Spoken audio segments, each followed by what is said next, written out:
like a person in a hurry. I said, please, I want my passport. You did not give me my passport. You did not give back my passport.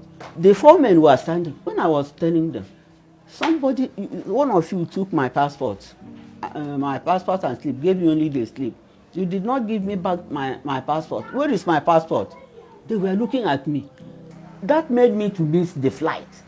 Nobody, they did it as if I was on my own. Right in front of me, I saw the Virgin Air taking off while my mom is still down. She didn't board.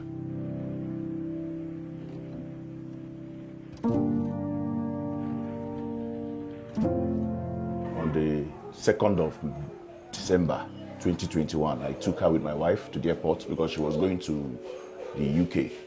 So we got there, we did all the checks, all the COVID checks and all that. Everything went perfect, smoothly. No, we never had any issues. She was in a wheelchair, they gave her a wheelchair. She can't really move, walk a long distance. She's aged, 73-year-old woman. We booked for full assistance from the airline, Virgin Atlantic. So at that point, we can't go in. We handed her over to the handler who took her in. She wheeled me inside towards the boarding gate. After we have been checked, my hand luggage and my handbag was checked. We passed them. Getting to the boarding gate proper, they stopped me. When we entered, one lady was staying by the right. She stopped me and took my passport and the boarding slip and checked and gave it back to me. I put it inside my handbag and immediately we moved forward about 2 or 3 steps. There was a table, a metal table by the right, and 4 men were standing at the back. The first person waved at me, they stopped. The person stopped. She asked for my passport and slip. I give it to him. After giving it to him, he just took my boarding slip and gave it back to me. The person wheeled her off. So another chick at the left, a girl, stopped us. So she murmured something to me which I did not hear. She went to my back and came back. I asked her, what were you saying? She said, Mommy, don't worry. It's okay. Okay. She said something which she wanted. I said, I have nothing anyway. She went back. She went to her checkpoint and asked me my bags. She took them and searched inside. No metal. Before we wheeled out, I asked that person, are they taking people's passports here? She said no. I said, please wheel me back. Let me go and collect my passport. Then she just went forward and wheeled me. By then, people were going. When we went back to that table, I said, please, as a person, like a person in a hurry, I said, please, I want my passport. You did not give me my passport. You did not give back my passport. The 4 men were standing. When I was telling them, one of you took my passport and slip, gave me only the slip. You did not give me back my passport. Where is my passport? They were looking at me. I said, why are you looking at me? I'm asking about my passport. I started making some noise. Some of their staffs came. When they came, they said, what is it? I said, they took my passport here. We wheeled forward for another check. When I came back, they could not give me my passport. I said, what is happening here? What is happening? What is happening? I started shouting. I phoned my daughter immediately. I didn't look at their faces because they were wearing face mask. I didn't even feel that anything could happen like that. The officers could not even ask those people. The workers could not even ask those people, what is happening? Am I going on my own? Are you not the people that's allowing us to go and you are checking us?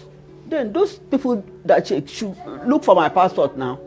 Immediately they say, Mommy, don't let us check into your bag. I said, this is my bag. They took my bag, went through it, and saw one passport. They took that passport. I said, this is an old passport.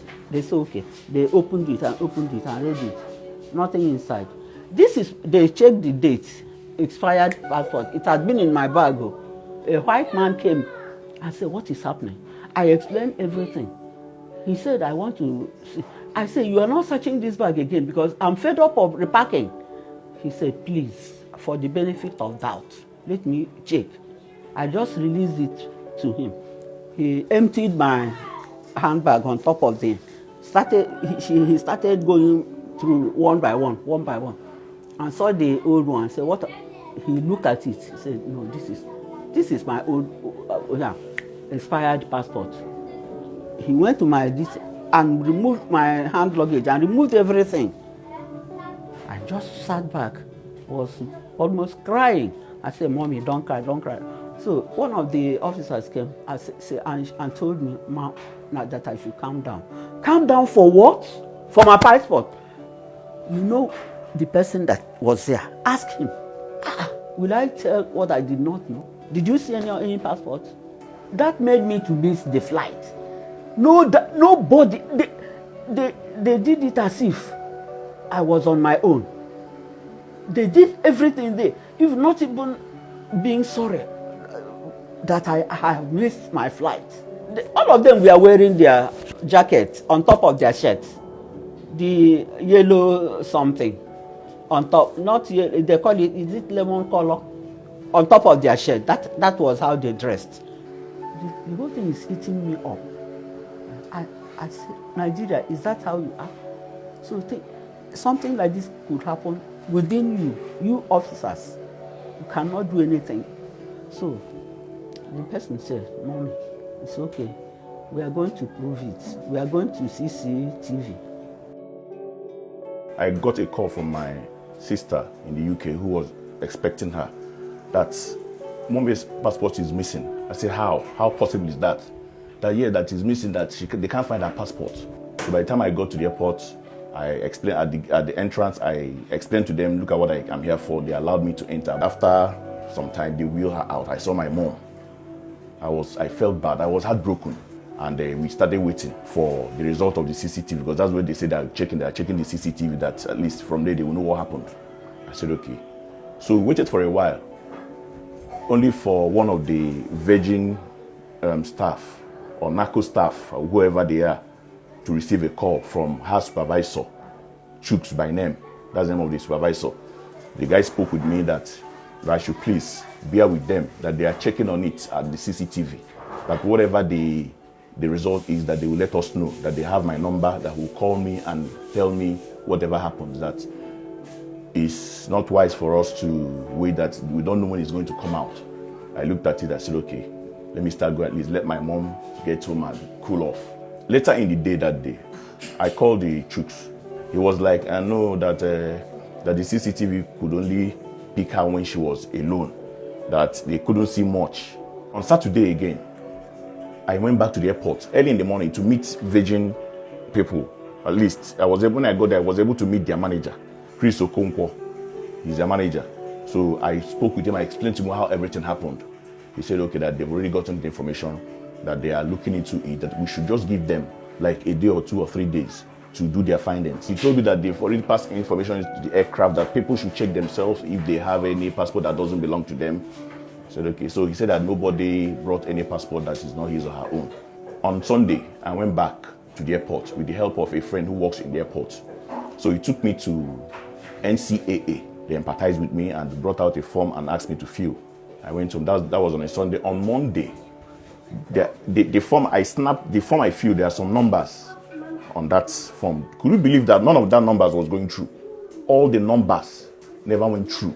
So what kind of this? How will I reach these people? How will I know what is happening? After everything, all these contacts we made, all hit Brickstone. At a point, they won't give us any feedback. Unofficially, they viewed the CCTV camera that the officials saw when they gave my mom her documents, but they couldn't see much. I was asking, why can't they see what happened at that place? The thing happened. What is going on? We now went to the airport to meet the HOD, Corporate Affairs. So when we met her, we explained to her everything that happened. She took it upon herself. gave us one of her staff. They took us to is it Tango, they call it or whatever, I don't know, or their crime unit. So when we got there, we met one Mr. Anjorin, who I explained everything to. The Mr. Anjorin now checked their case file or whatever, maybe reports of missing items, nothing like that was found. Which means they've not lodged any complaint at that office. So the man now took my details, my address and all that, my mom's name, that he is going to look into it and give me a call back. And he refused to give me his number. Up till now, I've not heard from that man. When I now reported back to Mrs. Julian Bright that the corporate, the HOD, corporate affairs, so she went down herself. Fortunately for her, she met a man, one Mr. Aladisami, who said he's the one handling that case, that he knows about the case, that he's the one handling it, that he would like to speak with my mom. They spoke together. My mom told him everything that happened, how everything happened. He said, okay, that I shouldn't worry, that he will look into it. The following day, I called him. I said, I didn't hear from you. He said, okay. He said that the people that he's supposed to meet and no longer weren't on duty, that he will, the following day, that he will get back to me. He will meet them and give me something. I said, okay. Only for me to call him back again. He told me that he's in aviation clinic, that he's down with fever. So I now reported back to that HOD corporate affairs. That was the following day or so. She went down and met the man.